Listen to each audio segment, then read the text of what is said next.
Hello, everybody. Welcome to today's episode of The Daily Dose. Today is Tuesday, January 10th. The market did rally today. We were up 0.7%. And it looks as though this market is headed to the upside at first glance, but I kind of want to talk about some things that could happen in the next couple days or weeks.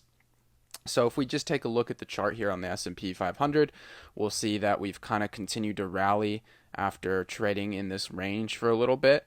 And right now we're sitting right at 39.19.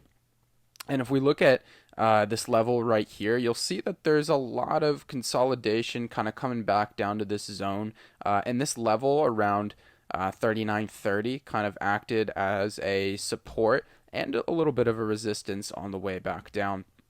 And so you can imagine that it'll act as a resistance on the way up. So we're approaching that level. We've pretty much closed right on it. Anywhere between the 39.30 and 39.20 is kind of that level I'm looking at right now. And we're sitting right on it. So we've rallied into this resistance now. And now we're going to see whether the market respects it and rejects it, and we sell off from this resistance point. Or is the market going to continue to rally through, and are we going to get to that next level, which would be just shy of the 4,000, maybe even the 4,000 is kind of like a psychological level, and that trend line. That trend line is huge. We have respected it all the way. We have yet to close above the trend line. We've gotten above the trend line intraday, but we have not closed above it. So that's really what I'm looking at. We're kind of at this critical inflection point now. Of are we going to continue to rally through these resistances, and these are big resistances, especially this trend line. Are we going to close above the 4,000 again, or are we going to come back down and cool off a little bit? Are we going to respect that resistance? So that's really what I'm looking at right now.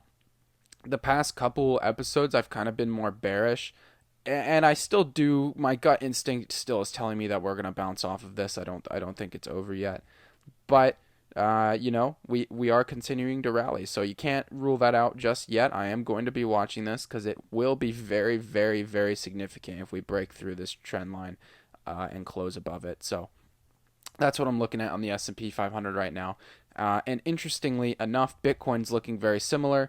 We're rallying into that critical resistance point right now. Bitcoin's at 17.4, so just under 17.5. And this level right here, but also around the 18,000 proved to be a critical level. So I think anywhere between kind of where we're at right now, that just shy of 17.5 through the 17.7 here, and the 18.3 that got rejected back in December, I think that those are all going to be critical levels. So similar to the stock market, I'm going to be looking at Bitcoin, and I'm going to be looking to see, is it going to respect these resistance points, and is it going to sell back off? Are we going to cool off?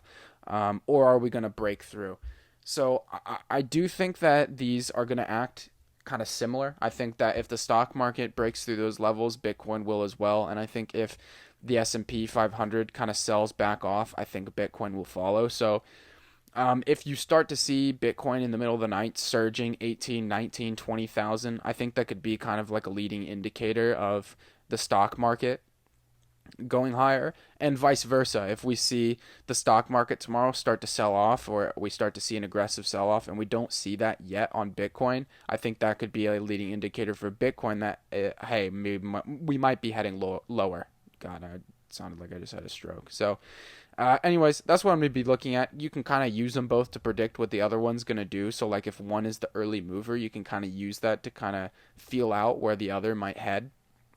But that's what I'm looking at right now. We're kind of at this critical point of being at a resistance, but also kind of the price action is strong going into it. So I hope everyone enjoyed that, found a little bit of value. I'm going to cut it off here.